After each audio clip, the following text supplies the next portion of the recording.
Junior College, IIT, JEE, NEET Academy, Seat Guarantee Program.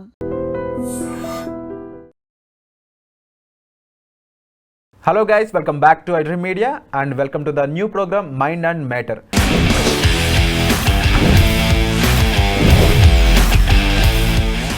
ఈరోజు ఈ ప్రోగ్రామ్కి సంబంధించి మనతో పాటు ఉన్న గెస్ట్ హైకోర్టు అడ్వకేట్ అయిన శివరావు గారు.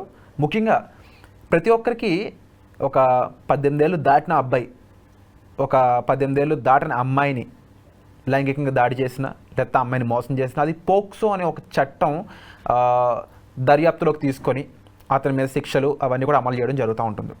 కానీ ఇప్పుడున్న టైంలో మీరు అబ్జర్వ్ చేయండి, స్కూళ్ళల్లో 8th క్లాస్ పిల్లలు ఇద్దరు కూడా ప్రేమించుకొని లైంగికంగా కలవడం అయి ఉండొచ్చు, లేకపోతే మోసపోవడం అయి ఉండొచ్చు. ఇలాంటివన్నీ జరుగుతున్నాయి 8th క్లాస్ పిల్లల్లో. 7th క్లాస్లో జరుగుతుంది, 10th క్లాస్లోపు జరుగుతుంది. పేరెంట్స్ అందరూ జాగ్రత్తగా ఉండాల్సిన సమయం ఇది. అయితే ఒక మైనర్ అబ్బాయి ఒక మైనర్ అమ్మాయిని రేప్ చేసినట్లయితే ఇది పరిస్థితిని ఏ విధంగా ఉంటుంది, కోర్టు ఎలాంటి శిక్షలు వేస్తుంది, అసలు ఇలా జరగడానికి వాళ్ళ మైండ్లో ఎక్కడ కూడా భయం అనేది రావడం లేదా, వాళ్ళ మెదడులో కనీసం వాళ్ళ తల్లిదండ్రుల గురించి, చదువు గురించి, ఫ్యూచర్ గురించి ఎటువంటి డౌట్ అనేది రావడం లేదా, ఎటువంటి భయం రావడం లేదా, దీనికి సంబంధించిన మొత్తం సమాచారం ఈరోజు తీసుకుందాం. నమస్కారం సార్. 2 విషయాలు ఈ మైండ్ అండ్ మ్యాటర్ ప్రోగ్రామ్ ద్వారా ప్రతి ఒక్కరి మానసిక వ్యవస్థ, సైకలాజికల్ వ్యవస్థని డెవలప్ చేసే విధంగా ఉండడం కోసమే ముఖ్య ఉద్దేశంతో ఈ ప్రోగ్రాం పెట్టడం జరిగింది. అయితే పేరెంట్స్ అందరి తరపున ఈ క్వశ్చన్ మిమ్మల్ని అడుగుతున్నాను నేను. ఇప్పుడున్న స్కూళ్ళల్లో ఇప్పుడు వచ్చిన ఈ వర్చువల్ ఇంటర్నెట్, ఈ సిచ్యువేషన్స్ అన్నీ కూడా మనుషుల మధ్యలో ప్రేమని అలాగే పగని ఈజీగా పెంచేస్తూ ఉన్నాయి. దానికి రీజన్ ఏంటి అంటే ఎక్కడ లేని ఇంట్రెస్ట్ అన్నమాట. ఏదైనా త్వరగా చూసేయాలి, ఏదైనా త్వరగా చేసేయాలి అనే ఒక రకమైన సైకలాజికల్ వ్యవస్థ వచ్చేసింది వాళ్ళ మైండ్లో. ఇదే ప్రాసెస్లో ఒక మైనర్ అనే అబ్బాయి, ఒక 18 ఏళ్ళు దాటని ఒక 7th class, 8th class, 9th class అబ్బాయి తనతో పాటు చదువుతున్న ఒక అమ్మాయి మీద లైంగికంగా దాడులు చేయడం అయి ఉండొచ్చు. ఇలాంటిది విషయం ఇప్పుడు వరకు బయటకు రాలేదు. ఒక 18 ఏళ్ళు దాటిన అబ్బాయి చిన్న అమ్మాయి మీద దాడి చేయడం, దాన్ని పోక్సో చట్టం కింద చూపించి ఈ విషయాలన్నీ తెలుసు, దీని మీద సినిమాలు కూడా తీశారు. కానీ ఒక మైనర్ అబ్బాయి ఇలా చేస్తే శిక్షలు ఏ విధంగా ఉంటాయి, అలా చేయడానికి గల కారణాలు ఏంటి, వాడి మైండ్ అండర్ డెవలప్డ్గా ఉండగానే ఇలాంటి విషయాలు జరగడానికి కారణం ఏంటి కాస్త చెప్తారు?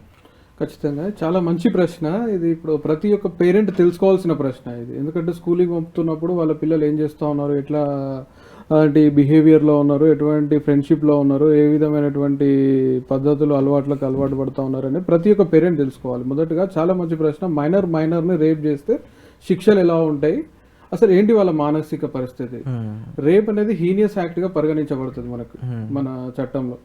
మైనర్ని రేప్ చేయడం అనేది 100% అది రాంగ్ థింగ్, అది హీనియస్ యాక్ట్గా తీసుకుంటారు. దానికి కూడా శిక్షలు ఉంటాయి. అయితే ఇక్కడ ఏంటి అంటే మైనర్లో మనము అప్ టు 16 ఇయర్స్ అనేది ఒకటి ఉంటుంది, 16 to 18 ఇయర్స్ అనేది ఒకటి ఉంటుంది. ఫస్ట్ వాళ్ళ ఏజ్ని మనం చూస్తాం అనమాట. 16 ఇయర్స్ వరకు ఉన్న వాళ్ళ దాంట్లో జేజే యాక్ట్, జూనల్ జస్టిస్ యాక్ట్ అనేది కూడా, ఇప్పుడు పోక్సో యాక్ట్ అందరికి తెలిసిందే, జేజే యాక్ట్, జూనల్ జస్టిస్ యాక్ట్ ని కూడా యాడ్ చేస్తారు. జూనల్ జస్టిస్ యాక్ట్, పోక్సో యాక్ట్ రెండు కలుపుకొని ఆ మైనర్ మీద ట్రయల్ రన్ చేస్తారు. నార్మల్గా క్రిమినల్ ట్రయల్స్ ఏ విధంగా ఉంటాయో అలా కాకుండా వాళ్ళకి ప్రత్యేకమైన కోర్టులు ఉంటాయి. అలాంటి సందర్భాలలో వాళ్ళకి ట్రయల్ రన్ చేయడం జరుగుతూ ఉంటుంది.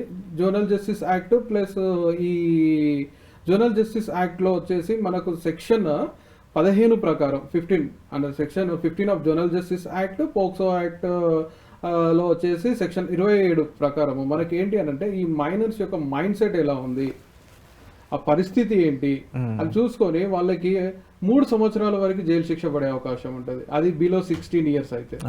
16 to 18 ఇయర్స్ అయితే వాళ్ళ క్రైమ్ని, వాళ్ళ అఫెన్స్ని నార్మల్ అడల్టరీ లాగానే, పెనిట్రేట్ లాగానే తీసేసుకొని వాళ్ళకి మనం 7 ఇయర్స్ 10 ఇయర్స్ కొన్ని సందర్భంలో లైఫ్ పడే అవకాశం కూడా ఉంటుంది. సో పేరెంట్స్ తస్మాత్ జాగ్రత్త, పిల్లలు ఏం చేస్తూ ఉన్నారని గమనించాలి అనేది. వీళ్ళ మైండ్ ఇంకా పూర్తిగా ప్రపంచాన్ని చూసింది కాదు. అవును, వీళ్ళ మైండ్లో ఉన్నవి సినిమాలు, తల్లిదండ్రుల ప్రేమ, మహా అంటే చిన్న చిన్న చిల్లరి అల్లరి చేష్టలు లాంటివి ఉంటూ ఉంటాయి. మహా అంటే వచ్చిన పిల్లలు కబడ్డీ ఆడుతూ కొట్టుకోవడం, లేకపోతే సరదాగా ఇన్స్టాగ్రాము, ఈ ఫేస్బుక్, ఈ పబ్జీ ఇలాంటి విషయాలు వాళ్ళకి తెలిసి ఉంటాయి. ఇంతకు మించి ఏం తెలియదు. ఇలాంటి వాళ్ళ మైండ్లోకి ఈ సైకలాజికల్గా ఈ సెక్స్ చేయాలనే పెనుభూతం అయి ఉండొచ్చు, లేకపోతే లైంగిక దాడులు చేయాలనే ఒక మృగకరమైన ఆలోచనలు అయి ఉండొచ్చు. ఎందుకు వస్తున్నాయి వాళ్ళ మెదడులోకి, ఎందుకు ఇవన్నీ చొచ్చింపజేస్తున్నారు జనాలు? ఇది జనాలు చర్చింపజేయడం అనే కంటే కూడా వాళ్ళు వాడుతున్నటువంటి సోషల్ మీడియా ప్రభావం. వాళ్ళు సోషల్ మీడియా ఏదైతే ఇప్పుడు నార్మల్గా చిన్న పిల్లలప్పటి నుండి, చిన్న ఏజ్ నుంచే మనం పిల్లలు ఆడుకునేటప్పుడు పిల్లలకి ఇన్ఫాక్ట్ చిన్న ఏజ్లో మనం ఏం చేస్తుండేమి, నార్మల్గా ఆట బొమ్మలు ఇస్తుంటేమి. కానీ ఇప్పుడు మనం పిల్లలకి ఆట బొమ్మలు ఇవ్వట్లేదు, మొబైల్ ఫోన్లు ఇస్తున్నాము. సో ఆ మొబైల్ ఫోన్లో వచ్చేటువంటి కంటెంట్కి ఒక నాలెడ్జ్ ఉండి ఒక మెచ్యూరిటీ ఉన్నటువంటి వ్యక్తి ఎడిక్ట్ అయిపోతున్న పరిస్థితిలో చిన్న పిల్లలు వాళ్ళకి ఏం తెలియదు. ఇప్పుడు నగ్న చిత్రాలు ఉంటాయి, లేకపోతే సెమీ న్యూడ్ పిక్స్ ఉంటాయి. ఇట్లాంటి పిక్స్, ఇట్లాంటి వల్గారిటీ, ఇట్లాంటి అడల్ట్ కంటెంట్ మొబైల్లో అనుకోకుండా వాళ్ళ పర్మిషన్ లేకుండానే వచ్చే అవకాశాలు ఇప్పుడున్న రోజులలో చాలా ఎక్కువ అయిపోయింది. సో అది చూసినప్పుడు ఆటోమేటికల్గా వాళ్ళ మైండ్ ఇంకేదో ఉంది, ఇంకేదో చూడాలి అని చెప్పేసి వాళ్ళ మైండ్ వాడికి తెలియకుండానే వాడిని ఆ విధంగా ప్రేరేపించే అవకాశాలు, దీనివల్ల వాళ్ళు ఆ విధంగా ప్రేరేపణకి గురి అవుతూ ఉంటారు.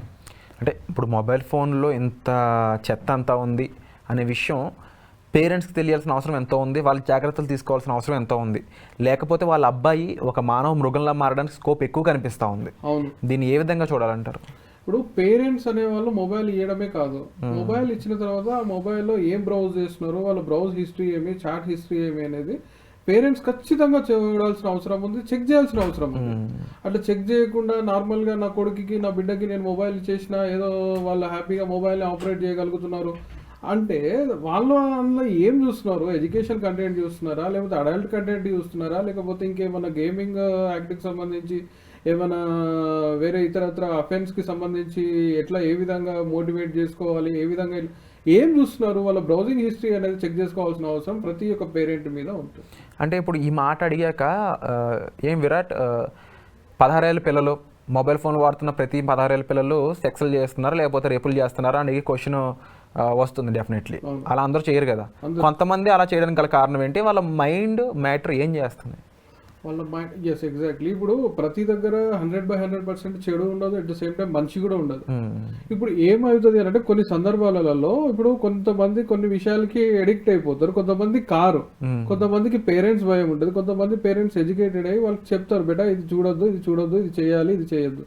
కొంతమంది ఏంటి అని అంటే వర్క్ బిజీలో ఉండి కావచ్చు, వాళ్ళ ప్రొఫెషన్ బిజీలో ఉండి కావచ్చు, లేకపోతే ఇతరత్ర బిజీలో ఉండి కావచ్చు, పిల్లల మీద సరైన కాన్సన్ట్రేషన్ అనేది ఇవ్వరు. హాస్టల్లో పెట్టేయడమో లేకపోతే ఇంకో దగ్గర పెట్టేయడం, వాళ్ళ ప్రొఫెషనల్ లైఫ్లో బిజీగా ఉండకపోవడం వల్ల ఏమవుతుంది అని అంటే పిల్లలు ఆ మొబైల్లో ఇష్టం వచ్చినట్టు చూసే అవకాశం ఎక్కువగా ఉంటాయి. ఒకటి. రెండోది ఏంటి అని అంటే పిల్లలకు కొన్ని సందర్భాల్లో ఎట్లా ఉంటుంది అని అంటే వాడి ఏజ్ వచ్చేసి 10-12 సంవత్సరాలు ఉంటే వాడికి ఫ్రెండ్షిప్ తెలియకుండానో ఒక 20 ఏళ్ళతోనో 17-18 ఏళ్ళతోనో ఫ్రెండ్షిప్ ఉండిపోతుంది. వాడు బయటికి పోయినప్పుడు ఎవరితో ఉంటున్నావు, ఎవరితో మాట్లాడుతున్నావు, మాట్లాడిన వ్యక్తి నిన్ను ఏ విధంగా ఇన్ఫ్లుయెన్స్ చేస్తున్నాడు, ఏ విధంగా నీకు ఆ వ్యక్తి యొక్క ఇంపాక్ట్ ఉంటున్నది అనేది చెక్ చేసుకోవాల్సిన బాధ్యత ఉంటుంది.